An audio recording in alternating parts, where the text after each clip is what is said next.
जय माता दी।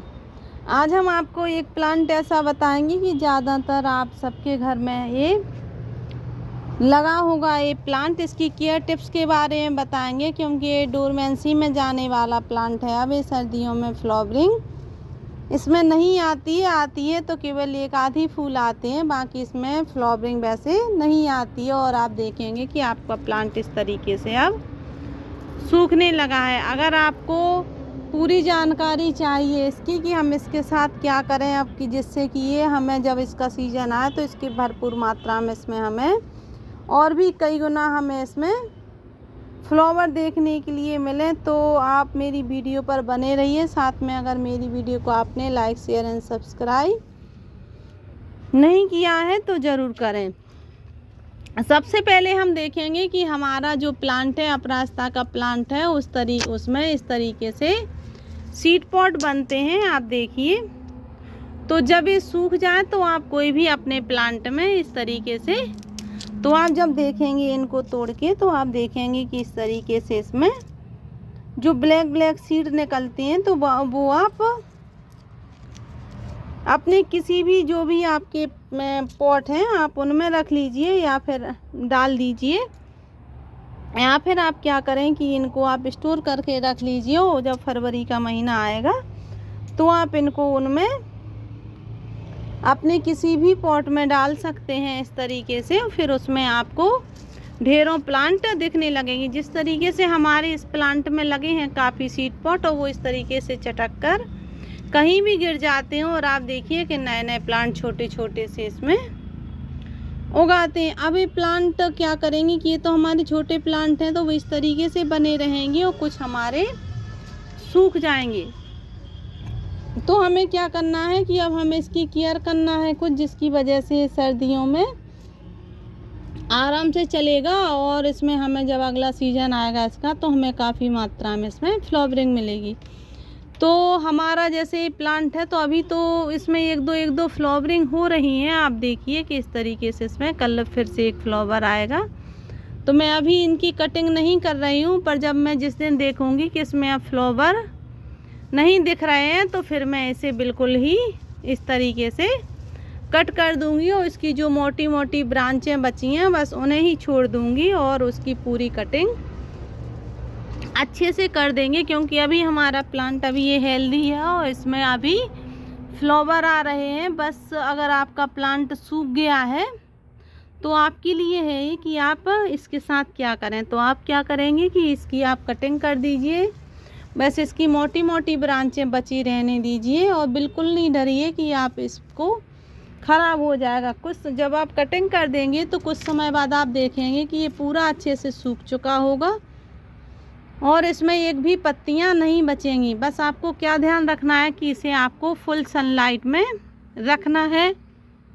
Full sunlight में रखेंगे और आप इसकी मिट्टी चारों तरफ से गुड़ाई कर दीजिए। इसमें अभी आप केवल गोबर की खाद की जो लिक्विड है वो आप 1 महीने में केवल एक बार ही दीजिए, इसमें ज़्यादा नहीं दीजिए। क्योंकि इसमें जो पत्तियां हैं वो नहीं हैं और हैं तो थोड़ी सी हैं, तो इसलिए उसे खाने की ज़रूरत अभी बिल्कुल नहीं है। और अगर आप केवल वाटरिंग ही करती रहेंगी तो भी कोई दिक्कत नहीं है। आप इसको 2-3 महीने कोई भी ज़्यादा कंपोस्ट ना दीजिए, क्योंकि अगर आप ज़्यादा कंपोस्ट देंगे और आप कोई फ्लावरिंग या लीव्स हैं इसकी पत्तियां हैं वो नहीं दे रहा है आपको, तो वो सड़ने लगेगा और आपका प्लांट ख़राब हो जाएगा। तो आप क्या करें कि इसकी बस आप चारों तरफ से गुड़ाई कर दीजिए। अच्छे से गुड़ाई करने के बाद आप इसे फुल सनलाइट में रख दीजिए। क्योंकि आपको कई वीडियो ऐसी मिलेंगी देखने के लिए कि उन्होंने कहा कि एक वाली खाद डाल दीजिए, आप एक खाद डाल दीजिए तो ज़्यादा फ्लावरिंग करेगा। पर रियल बात तो है कि ये सर्दियों में फ्लावरिंग करता ही नहीं है और ये अपनी पूरी पत्तियां झड़ा देता। अगर करेगा भी, आप ज़्यादा एक्स्ट्रा केयर करेंगे तो 2-4 दिन में एक फूल ही आपको मिलेगा। और फिर कुछ समय बाद ऐसा भी हो सकता है कि आपका प्लांट ख़राब हो जाए या फिर इसमें नीमाटोड की समस्या भी आ जाए। अगर आपको इसे बीमारियों से बचाना है तो आप इसमें कोई भी कंपोस्ट ना दीजिए, बस आप इसकी गुड़ाई करके आप इसको फुल सनलाइट में रख दीजिए। और इसको आप बस रोज़ वाटरिंग भी नहीं करनी है। अगर आप रोज़ वाटरिंग करेंगे इसमें तब भी इसकी जो पत्तियां हैं वो ख़राब हो जाएंगी।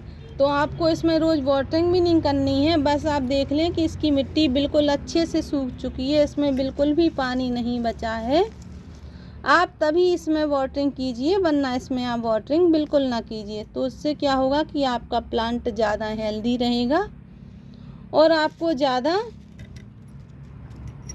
इसमें जो फरवरी का महीना है उसमें जब फ्लावरिंग आएगी तो इसमें आपको काफ़ी बेनिफिट मिलेंगे। आप इनके सीड को क्या कर सकते हैं, अगर आपके पास जगह नहीं है या फिर आप सोचें कि हम भूल जाएंगे कि इसमें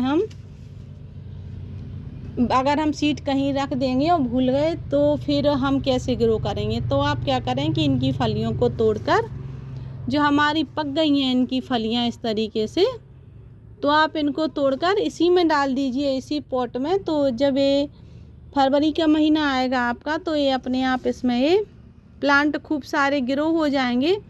फिर आप इन्हें ट्रांसफ़र अपने दूसरे नए पॉट में अच्छे से मिक्स, जो आपकी खाद वाली मिट्टी है आप उसमें अच्छी मिट्टी बनाइए इसमें, और फिर इसको फरवरी के महीने में जो नई आपकी इसकी प्लांट आएंगे तो आप वो लगा दीजिए। पर उन प्लांट को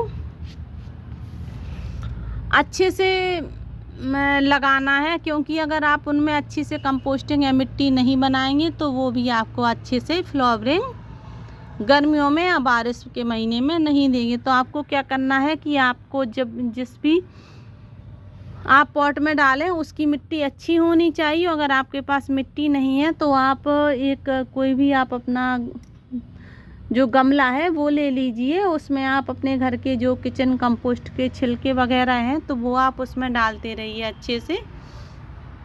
और फिर आप उसमें जब ये पूरा अच्छे से फिल हो जाए ऊपर तक वो वाला पॉट, जिस गमले में आप वो किचन कंपोस्ट आप डालते रहते हैं, कुछ किचन कंपोस्ट, कुछ गत्ते के टुकड़े, कुछ कागज़ के टुकड़े, थोड़ी सी एक आध मुट्ठी मिट्टी बीच बीच में। और अगर आपके पास मिट्टी नहीं है तो आप किसी भी पॉट में इस तरीके से इतनी मिट्टी लेके उसमें इस तरीके से भर दीजिए। बस जब आप इस तरीके से उसमें कंपोस्टिंग भरते रहेंगे तो कुछ समय बाद वो पूरा भर जाएगा अच्छे से।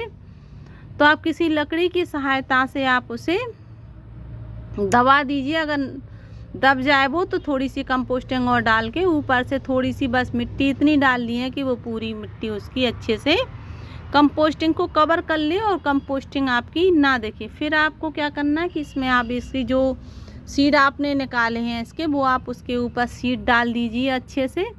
जब इसके सीड अच्छे से उसमें गिर जाए तो ऊपर से एक मुट्ठी मिट्टी लेकर उसमें भरक दीजिए।